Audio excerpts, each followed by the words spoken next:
Hi everyone, so I'm Darshan Sanghrajka, co-founder of Being Mankind. A friend Mark and myself set this up with our team a few years ago. And principally, what we're doing is using stories from positive male role models to inspire young boys to sort of shun damaging gender stereotypes.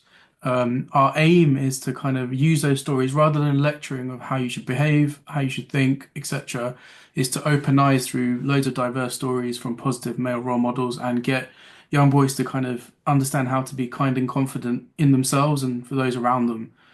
And we do think through the storytelling rather than through lecturing. What ends up happening is you get a deep sense of empathy when you're seeing the diversity of all these people, all these men who at some point in their life had something happen to them and they had to confront that moment where terms like man up and stuff just confuse them. And they hit that hit straight on and either sort of careered into that wall and things didn't go great, or pushed that wall out of the way and things did go great. And principally through those stories, we've got probably about 300 stories now.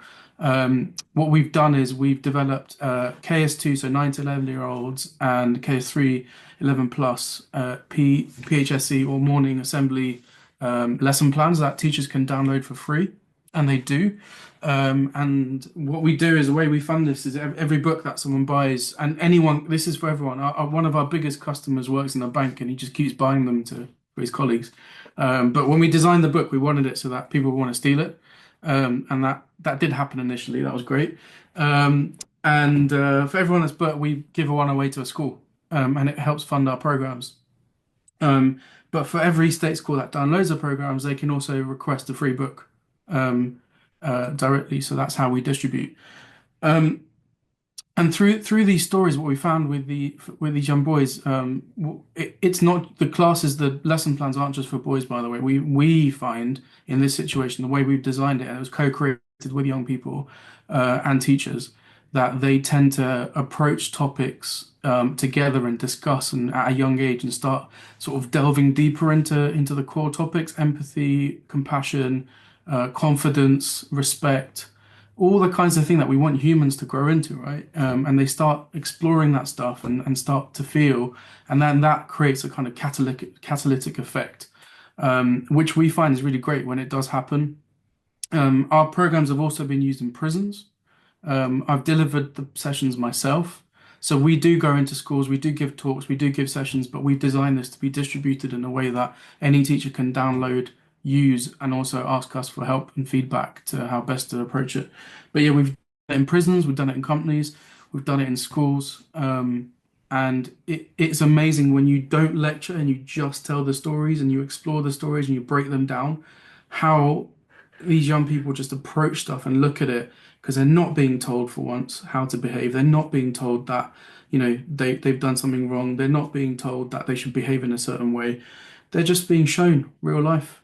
And they're being, kids in classes in areas where it's not very diverse who've read stories from people in diverse areas and gone, oh, I didn't realize that, and this is what happened, and vice versa. And that's important as well, right? So in areas that are really diverse, they've read stories from people from areas that are not diverse and gone, oh, okay, I didn't realize that. We've got stories from men, who've been through IVF, stories from men who have lost their businesses, stories from men who have been in gangs, stories from men who've been in prison, all sorts of diverse things. But as I said, the main thing is in each story, that man has hit a point where a crisis has been confronted by by gender stereotypes that are typically damaging to that situation. They're not able to be a human and see through it and how to work around it.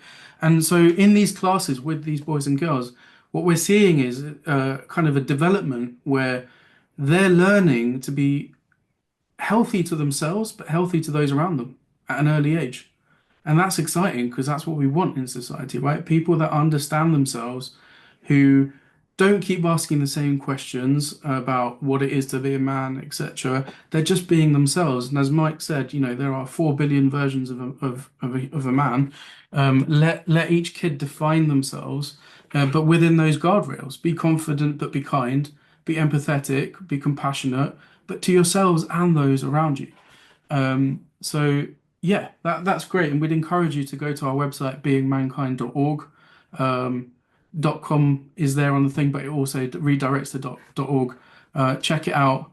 And if teachers and the Rebecca, please do download the materials. They're free. We'd love you to use them. Actually, they're in a lot of schools, but a lot of our schools are also from abroad. I don't know where they're coming from, but they keep from different countries. They always can't get in touch and kind of use our materials, which is great because it's actually giving us more stories that are coming from an even more diverse pool of people across the world. So that's what being mankind's about. Mike, your questions about why as I said, why we're given these messages, because we need to have these conversations at an early age. When things like adolescence and stuff happen, the problem there is you can almost get into this weird world where the women and the girls who are being impacted by behavior are being forgotten. And that's important that they're not forgotten.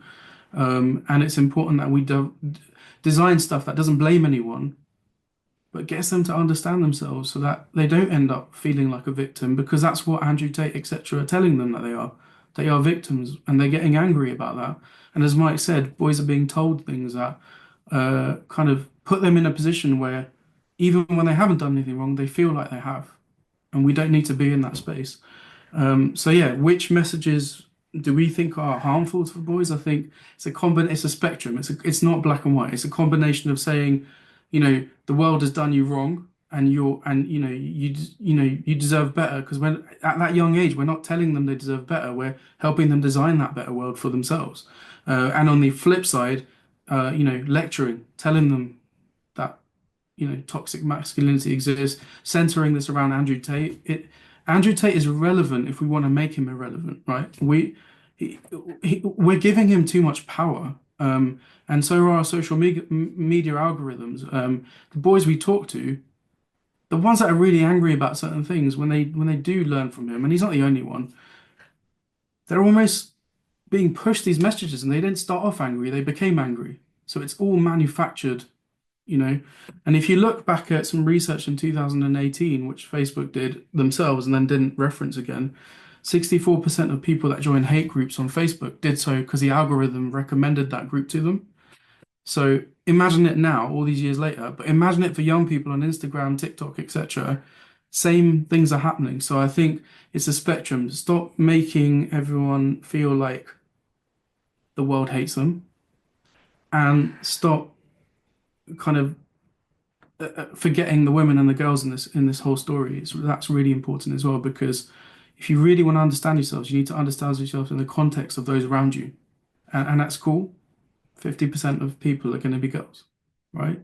So let's just remember that. What else? So I think those are our main messages. But yeah, um, send any positive male role models our way, and we'll feature them in the next book. So thank you. Any questions? Yes, please open the floor. Oh, Rebecca. Yeah, hi. I asked this question last time actually, so maybe the video will think I've only got one question. But you talked both of you about doing work obviously with students and doing a lot of work with our young people in schools or teachers directly.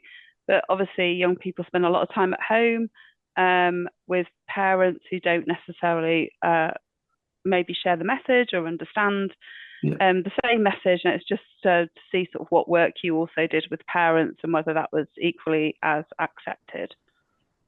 So I can start with that. So first of all, one of the reasons we did this within schools and not with parents is because of that issue. It was too varied. It wasn't the right space. What we did do with parents though was equip teachers to explain to parents what these stories were, and also kind of feed in take home materials that could create conversations between the child and the parent. And and the reverse has happened as well. We've had parents reach out to us and say, "Thank you for your stories, because actually it's built a bond between me and my son that we didn't have before. Topics have been discussed that we just never discussed before, especially mental health." And that's been great. But the reality is that when a young person has a phone on them, they are that algorithm is powering them, right? And that in that space, so we need to build the capacity for that young person to learn to open up. I know, Mike, you don't like the word open up or be real, whatever you sort of called it, to be real with the adults in their life, and that doesn't have to just be parents. It could be a cousin, it could be a sibling, it could be a neighbor, whatever. But if we can get them to converse and understand themselves, they're going to have deeper conversations, which will then lead to better outcomes, is what we find. Um, and we've had parents who have appreciated that they're not having to do much work because the stories kind of linger.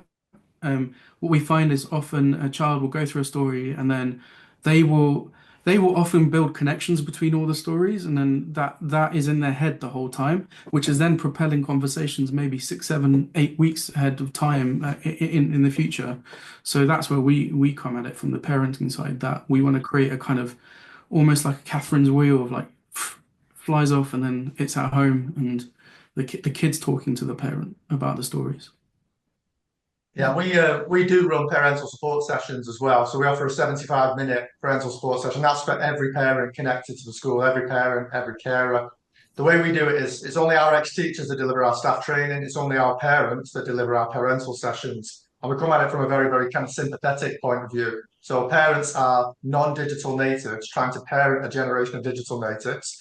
If you grew up in a generation like me, the odds are you were not raised to be an emotionally literate man. And now we're trying to raise emotionally literate sons. So we come at it from how do you, in the home, how can you approach these conversations with your son in a way that's not going to make him feel weird or attacked or, like it's something that we shouldn't be doing? How can we normalize this? Because the pressures of being a parent, particularly in this digital age, are massive. And like I said to the teachers before, there's a huge hunger amongst teaching staff for how can we talk about these topics? How do we support boys? We find the same with the parents. I want to understand my son. I want my son to know that I care about him, but I don't want him to feel like I'm suffocating him. How do we find that sweet spot in the middle? That's great. Further questions to Darshan? Can we get his money's worth? Just a quick one from me. I get the impression you're giving away all these things for free. So Yeah. how are you funded? So through the book sales, but also, so I run a social innovation studio called Super Being Labs, and we innovate for social good. So this is one of our main projects. So we just co-fund it. This is not our goal from this is not to make money, it's to get stuff out there. And we also did a Kickstarter. We raised money through that, but the book sales really do help. It once we've set things up, it's not that dear to run, but our main thing is just distribution, getting it out there. Okay. So it's Yeah. not like you're having to fund people to go into schools and all that, which some of the other groups are doing. Yeah. No, so we kind of looked at that and that works, but we just felt like a distributed model where we can equip teachers to not have to think and just download and they can just play this back. But we've also got volunteers as well in some places that go in like, off their own back. And whenever we get talks, so only difference is that sometimes when it's a private school and they've got the funds and they've gone, can you come in and do like a day? We can charge and then just make sure state schools aren't getting charged. But that's just more of a kind of sustainability thing and a fairness thing, to be honest. But yeah, other than that, we don't charge.